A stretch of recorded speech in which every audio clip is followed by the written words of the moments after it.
Hello everyone, ओम नमः शिवाय and welcome back to the channel. I hope कि आप सभी ठीक होंगे और अपना भी ध्यान रख रहे होंगे और आप सभी के यूपी पुलिस के फिजिकल की तैयारी अच्छे से चल रही होगी। और अगर मैं बात करूं, जहां तक सुनने में ये आ रहा है कि जनवरी या फरवरी के आसपास हमारी ट्रेनिंग स्टार्ट हो सकती है, तो अगर इस टाइम पर जनवरी फरवरी में ट्रेनिंग होती है तो एक चीज़ याद रखना कि नवंबर में हमारा फिजिकल जरूर हो सकता है, नवंबर और दिसंबर में। इसीलिए मैं भी थोड़ा ट्राई कर रही हूँ कि अब अपनी मैंने भी डिस्टेंस बढ़ा दी है। अभी तक मैं 1500 मीटर ही जा रही थी, तो अब मैंने अपनी डिस्टेंस बढ़ा दी है क्योंकि मुझे बहुत दिन हो गया मुझे 1500 करते हुए। मैं काफ़ी दिन से 1500 मीटर जा रही थी डेली। तो उसके बाद मुझे लग रहा था कि चलो धीरे धीरे करते रहेंगे, ज़्यादा भी खुद को फोर्स करेंगे तो नहीं हो पाएगी, फिर अपने आप को बैठाना ही पड़ेगा। तो थोड़ी बढ़ा दिया मैंने, बढ़ा क्या दिया एक्चुअली मैंने 1500 की पूरी डबल ही कर दिया है। 1500 हम जाते थे पहले, और लेकिन अब हमने 15 दूनी 30 के आसपास 28 या 30 तक हम जाते हैं। 2800 मीटर या 3000 तक हम जाते हैं। पहले ऐसा हो रहा था क्योंकि जब हम पहले की बात करूं तो ऐसा था कि हम सिर्फ अपने गांव वाली सड़क से सिर्फ उस मेन रोड तक जाते थे, तो उसके बाद वापस जाते थे पैदल ही आते थे। मोस्टली आधे से ज़्यादा रास्ते हम पैदल ही आते थे। लेकिन अभी हमने ट्राई किया है जितना हम जाते हैं उतने ही वापस आते हैं। तो जाने की जो दूरी है वो 1400 है, तो आने की दोनों को मिलाकर 14 दूनी 28 हो जाते हैं। तो हम 28 तो डेली जा रहे थे, लेकिन फिलहाल थोड़ा सा और बढ़ा दिया हमने। आज मैं गई थी अपने स्कूल तक, तो स्कूल में बोल देती हूँ, उसका वैसे कॉलेज है वो 12th से, मतलब जहाँ से मैंने अपनी छठी से लेकर 12th तक की एजुकेशन कंप्लीट किया है, तो वो जो स्कूल है वो मेन रोड पर है। तो हम वहाँ तक ही गए थे आज। एक्चुअली में हुआ ऐसा था, छोटी और मैं जाते हैं, आप सभी को पता है, सिर्फ हम दोनों रनिंग करते हैं एक साथ। बाकी 2 लड़कियाँ और आती हैं, वो 2 भी रनिंग करती हैं, लेकिन वो अलग टाइम पर आती हैं। तो आज ऐसा हुआ था कि हम चारों एक साथ ही थे, मतलब जिस टाइम पर हम गए थे वो भी हमें मिल गई थी। तो बस वो करते करते हमें भी ले गई अपने साथ। मतलब वो लोग हमसे पहले से लगे हुए हैं, हमने थोड़ा बाद में स्टार्ट किया था रनिंग वगैरह करना, वो लोग पहले से लगे हुए हैं। उनमें से एक लड़की तो एनसीसी में भी है, बहुत अच्छा एनसीसी में कर रही है वो, एनसीसी का सी सर्टिफिकेट आई थिंक उसके पास।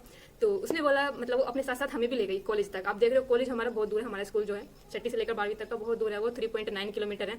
तो मुझे लग नहीं रहा था कि हम कर पाएंगे, लेकिन एक्चुअली में हमने कर तो दिया। लेकिन हम 2 बार रुके थे, ऐसा नहीं है कि हमने पूरा एक बार में वो पूरी डिस्टेंस कवर की थी, ऐसा नहीं है।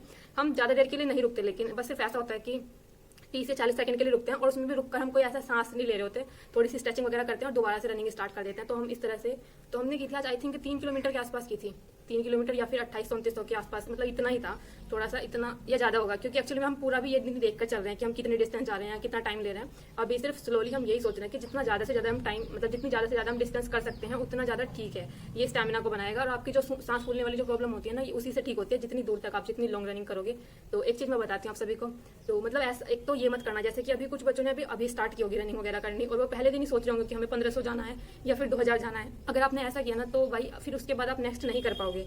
ऐसे आपने गिर पड़ के एक दिन, मतलब आपने बहुत ज़्यादा मेहनत करके खुद को फोर्स करके आपने मान लेता है कि 1500 1000 कर भी ली, तो फिर नेक्स्ट आप मतलब अगले दिन आप जाने की हालत में नहीं रहोगे। तो ऐसा नहीं करना है, जितनी आपसे हो पा रही है ना उतनी ही करनी है। मैंने देखो ऐसे ही किया था। जब मैं स्टार्टिंग में मैंने स्टार्ट किया था तो सबसे पहले मैंने वॉक करना स्टार्ट किया था। डेली हम वॉक करते थे, धीरे धीरे हमने फिर अपना इंक्रीज किया, फिर हम 800 तक जाने लगे, फिर धीरे धीरे 1300 तक जाने लगे, और फिर 1500 किया। और 1500 के बाद मैंने आप सभी को बताया, फिर मैंने एकदम एक्जैक्टली उसका डबल कर दिया। जितना हम जाते थे उतने हम वापस आते थे, तो ऐसे डबल कर दिया था। पर एक चीज़ मैं बताती हूँ आप सभी को, देखो मैंने बिल्कुल भी ऐसा नहीं किया। मुझे 1 मंथ हो चुका है, आई थिंक 1 मंथ से ज़्यादा हो चुका है, तब जाकर मेरी थोड़ी बहुत इंप्रूव हुई है। तो मैं अगर बात करूँ तो हाँ, मैं ये बता रही थी, जैसे कुछ लोग होते हैं ना कि अभी आपने स्टार्ट किया और तुरंत आप सोच रहे हो कि आप 1000 2000 इतना चले जाओगे बिना रुके, बिना कोई सांस फूले, ना कोई प्रॉब्लम होगी। तो ऐसा नहीं होगा, धीरे धीरे आपकी बॉडी को हैबिट पड़ेगी, एकदम से मत जाओ इतना ज़्यादा। तो ऐसा करना, मतलब मुझे भी भाई काफ़ी सारे लोग बोलते थे कि तेरे से नहीं होगा, तू तो पीछे रह जाएगी, अगर ऐसे बार बार रुक रुक कर रनिंग करेगी तो तेरा सांस नहीं बनेगा कभी ऐसा। तो लेकिन मैंने कभी ये नहीं बोला मतलब उनसे कि मतलब क्या ही होगा, मैं खुद मतलब जितना मेरे से हो पा रहा था उतना ही करती थी, चाहे कोई मुझसे आगे निकल रहा है या मैं बिल्कुल पीछे रह जा रही हूँ। मैंने कभी ये नहीं सोचा कि मुझे उससे आगे निकलना है, वो लड़की मेरे से आगे जा रही है दौड़कर तो मुझे उससे आगे निकलना है, मैंने कभी ये नहीं सोचा। मुझसे जितना हो पाता था, मैं जितना अपना पूरा 100% देकर जहाँ तक जा पाती थी उतना ही जाती थी। मैं ज़्यादा ये नहीं करती थी कि मुझे उससे आगे निकलना है चाहे फिर कुछ भी हो जाए, ऐसा नहीं था। तो इसलिए बस सिर्फ एक चीज़ याद रखना, जितना आप कर सकते हो ना, जितनी आपकी कैपेसिटी है उतना ही जाना। अगर आप उससे ज़्यादा गए ना तो फिर नेक्स्ट डे और उसके बाद के दिनों में आप नहीं कर पाओगे सही से रनिंग, कमजोरी और आ जाएगी, नहीं कर पाओगे फिर सच रहेंगी। तो धीरे धीरे बाकी मैंने डाइट वगैरह भी ठीक ली है, बाकी मैं काफ़ी सारी चीज़ें ले रही हूँ अपने वेट को भी ठीक करने के लिए। देखो काफ़ी लोग मजाक बनाते रहते हैं कि इतना कम वेट है थोड़े दिनों में। अभी फिलहाल मेरा, जब मैंने स्टार्ट की थी रनिंग तब मेरा 41.700 ग्राम था, मैंने आप सभी को दिखाया भी था। तो उसके बाद किसी का कमेंट आया था कि दीदी आपका 41.7 हो, अभी थोड़े दिनों में 31 होने वाला है। तो देखो ऐसा था, बट देखो मैंने खुद पर बहुत काम किया है। जो चीज़ें मैं नहीं खाती थी कभी, मैंने वो सब चीज़ें भी खाना स्टार्ट किया। मैं कभी भी, हमारे घर पर अगर दाल बनती है ना तो मैं बिल्कुल भी नहीं खाती, मैं रोटी भी नहीं खाती हूँ उस दिन जिस दिन दाल बनती है, मतलब इतनी बेकार लगती है मुझे, कोई सी भी दाल नहीं खाती हूँ मैं। लेकिन अभी मैं कच्ची दाल भी खा रही हूँ, जो मतलब जो रात को भिगो कर रख देते हैं फिर मॉर्निंग में खा लेते हैं, तो उस तरह की दाल भी अब मैं खा रही हूँ। देखो जिस इंसान ने कभी दाल की सब्जी भी नहीं खाई है वो कच्ची भी खा रहा है, तो भाई सिचुएशन आपको हर एक काम कराने के लिए मजबूर कर देती है, तो ये सब चीज़ें करनी ही पड़ेंगी। तो कच्चे चने खा रही हूँ और दाल खाती हूँ, जो रात को भिगो कर रखते हैं कच्चे चने और दाल एक साथ खाती हूँ। बाकी जितना भी होता है, जितने ड्राई फ्रूट वगैरह होते हैं ना, ये सभी मम्मी दूध में उबालती है, क्योंकि मैंने बोला था अलग से खाने के लिए, लेकिन मम्मी और पापा दोनों ही बोलते हैं कि ये दूध में उबाल कर ज़्यादा बेनिफिट करेंगे, जितना भी इनका न्यूट्रिएंट होंगे, जितने भी न्यूट्रिशन होगा इसका पार्ट, वो सभी दूध में अच्छे से मिक्स हो जाता है। तो इसलिए मैं उन सभी को दूध में ही उबाल देती हूँ मम्मी सुबह, और रनिंग से आने के बाद मैं वो दूध पी लेती हूँ। उसके 1 या 1.5 घंटे बाद फिर मैं अपने ये चने वगैरह खा लेती हूँ, चने और दाल, जो कि जिनका टेस्ट बहुत ही ज़्यादा बेकार लगता है भाई। एक बार को आप चने खा सकते हो, लेकिन जो ये दाल होती है ना, इसको खाना बहुत ही ज़्यादा डिफिकल्ट होता है। और कोशिश क्या करना कि इसमें अंकुरित अनाज जिसे बोलते हैं, जब ये अंकुरित होने लगेंगे ना, आप ऐसा क्या करो, जैसे चने आपको रात में आपने भिगो कर रख दिए, चने और दाल दोनों चीज़ें, मूंग की दाल यूज़ करनी है और काले वाले चने होते हैं, रात को भिगो कर रखोगे आप, मॉर्निंग में उसका पानी निकाल दोगे, और जो चने रहेंगे ना, उसको किसी बहुत ही ऐसे कपड़े के अंदर लपेट कर रख देना है जिसके अंदर हवा आर पार हो सके, तो वे अंकुरित हो जाएंगे। एक दिन में हो जाते हैं, तो वो वाले खा लेने, आपको बहुत ही बेनिफिट होगा उससे आपके वेट के लिए। देखो, पहले मैंने आप सभी को बताया था मेरा 41.700 था, लेकिन अभी मेरा 42 हो चुका है वजन, तो ठीक चल रहा है, क्योंकि मैं रनिंग भी कर रही हूँ, तो थोड़ा बहुत अगर डिक्रीज भी होता होगा तो बाकी जो मैं कोशिश करती रहती हूँ उससे इंक्रीज भी होता होगा, क्योंकि इतनी जल्दी बढ़ना तो मुझे लगता है कि डिक्रीज हो जाता। लेकिन मैं जो चीज़ें कर रही हूँ, प्रोटीन पाउडर ले रही हूँ, और बाकी जो मैं दाल वगैरह मैंने बताई, दाल और चने ये सब चीज़ें खा रही हूँ, ड्राई फ्रूट्स वगैरह खा रही हूँ, बहुत सारी चीज़ें कर रही हूँ, तो इसलिए आई थिंक सभी चीज़ें ठीक चल रही है। बट अभी सिर्फ एक ही चीज़ की प्रॉब्लम है। आज मैंने आप सभी को कोई एडवाइस देने के लिए वैसे वीडियो नहीं बनाई थी, आज मुझे आप सभी से एडवाइस लेनी थी एक चीज़ की, कि मेरे यहाँ पैर में ना बहुत ज़्यादा दर्द हो रहा है।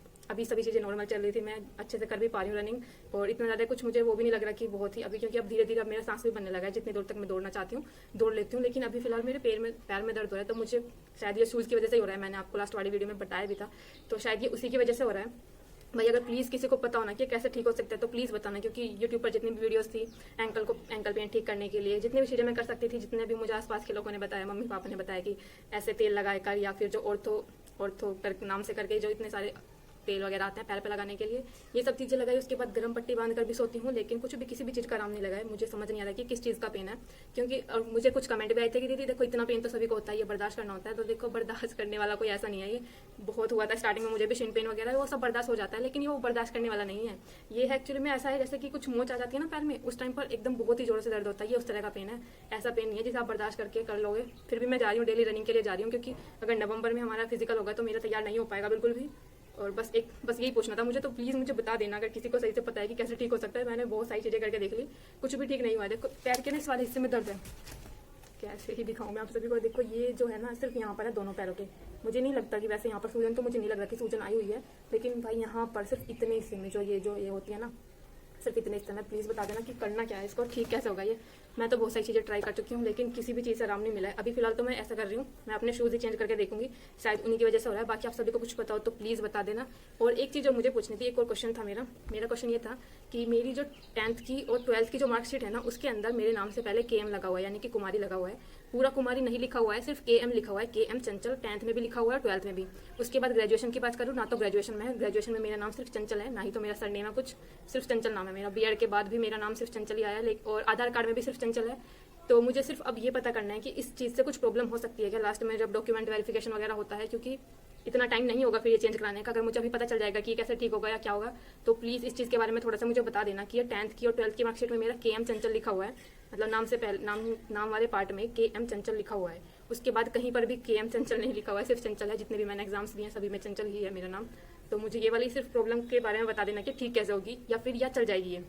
क्योंकि जहाँ तक मैंने पता किया, सब लोग ये बोल रहे हैं कि 10th की और 12th की मार्कशीट में ये आता ही है KM लिखा हुआ, आपके नाम से पहले KM जरूर लगाते हैं लड़कियों के नाम से पहले। तो ऐसा था, क्योंकि मुझे नहीं पता, मैंने तो कभी KM लिखा ही नहीं अपने नाम से पहले, फिर भी आ रहा था ये 10th की और 12th की मार्कशीट में। बाकी ना तो कभी BEड की मार्कशीट में मेरा है, ना ग्रेजुएशन की मार्कशीट में है, किसी भी में नहीं है, सिर्फ 10th और 12th में था। तो प्लीज़ बता देना, इसके लिए एफिडेविट बनवाना पड़ेगा, क्या क्या चीज़ें हो सकती हैं, कैसे ठीक होगा, या फिर इसकी कोई जरूरत नहीं है, इसका कुछ यूज़ नहीं होता, मतलब इसका कोई मिस्टेक या कुछ नहीं होगा, इसके बारे में बता देना। सिर्फ ये 2-4 चीज़ें ही मुझे आप सभी से पूछनी थी। एक तो इस पेन के बारे में बता देना, जो एंकल पेन हो रहा है, और जो ये मैंने नाम वाला बताया कि नाम में जो KM लिखा हुआ है, इसका क्या ठीक हो सकता है, कैसे ठीक हो सकता है। बाकी रनिंग थोड़ी ठीक ठाक चल रही है, लेकिन पैर में पेन की वजह से नहीं हो पा रही मेरी सही से रनिंग। बस इतना सा बताना था मुझे। मैं बहुत ट्राई कर रही हूँ कि कर पाऊँ सही से। एक देखो, आप सभी टाइमिंग पूछते रहते हो कि दीदी आपकी 2800 मीटर की टाइमिंग क्या रही है। टाइमिंग देखकर मैं नहीं लगाती हूँ, बिल्कुल भी मेरा ये टारगेट नहीं होता है कि मुझे टाइमिंग देख कर लगानी है। मेरा टारगेट सिर्फ ये होता है कि मैं डिस्टेंस ज़्यादा से ज़्यादा कवर कर सकूँ। मैं अभी टाइम देखती ही नहीं हूँ, वो तो जब मैं घड़ी के अंदर डिस्टेंस देखती हूँ ना तो उसमें टाइम भी दिखाता है, तो मैं लास्ट में देख लेती हूँ। लेकिन मैं खुद से ऐसा ट्राई नहीं करती हूँ कि मुझे कम टाइम में जाना है आज, तो इसलिए तेज तेज रनिंग करूँ, नहीं, सिर्फ स्लो स्लो ही रनिंग करती हूँ। जितनी भी दूर तक मैं सिर्फ ये कोशिश करती हूँ मैं ज़्यादा से ज़्यादा डिस्टेंस कवर कर पाऊँ। जितना ज़्यादा हम डिस्टेंस कवर कर पाएंगे जितने दिन तक, उतना बेहतर है। टाइम और स्पीड बढ़ाने में ये थोड़े दिनों में हो जाएगा। जब तक आप पहले तो आप डिस्टेंस ही देखो, क्योंकि अगर आप 2400 मीटर ही नहीं दौड़ पाओगे तो फिर उस चीज़ का क्या ही होगा। अभी इसलिए हमें एक्चुअली में अगर हमें 2400 मीटर तक दौड़ना है तो उसके लिए हमें स्लो रनिंग जो करनी होगी, स्लो लॉन्ग रनिंग, वो 3 किलोमीटर तक तो करनी ही चाहिए जहाँ तक मुझे लगता है। तो इसलिए अभी हम फिलहाल इतनी ही कर रहे हैं। जितनी भी हम लड़कियां भी, हम कोई भी टाइम लगाकर नहीं कर रही, हमें से तो कोई भी नहीं कर रही है। पता नहीं आप सब कैसे बताते रहते हो कि दीदी हमारी तो 17 मिनट आ रही है, 16 मिनट आ रही है, हम तो टाइम लगाकर रनिंग कर रहे हैं। या तो आप सभी ने पहले से कर रखी होगी, इसलिए वो होगा, क्योंकि हमने तो अभी स्टार्ट किया तो हम तो इतनी जल्दी नहीं कर पाएंगे। अभी फिलहाल तो ऐसे ही कर रहे हैं, लेकिन कुछ आई थिंक 10-15 दिनों बाद हम भी ट्राई करेंगे कि टाइम लगा कर सकें। फिलहाल तो बहुत ही ज़्यादा टाइम लगता है, लेकिन फिर भी मैं आपको बताती हूँ कि कितना टाइम लगता है हमें। कल हमें 2800 की थी हमने कंप्लीट, और आई थिंक 20 से 21 मिनट लगे थे हमें 2800 मीटर कंप्लीट करने में पूरी। उसमें वो जो बीच वाला जो टाइम था जिसमें हम मतलब 1-2 मिनट के लिए बीच में रुके थे, उसमें हमने थोड़ी स्ट्रेचिंग वगैरह की थी, वो वाला टाइम भी उसके अंदर ही इंक्लूड था, क्योंकि वो एक साथ ही दिखाता है पूरा टाइम। तो ये था। बाकी आप सभी का कोई क्वेश्चन हो तो कमेंट कर देना, और प्लीज़ मेरे क्वेश्चन का भी आंसर कर देना। मिलते हैं नेक्स्ट वीडियो में, तब तक के लिए बाय बाय, टेक केयर।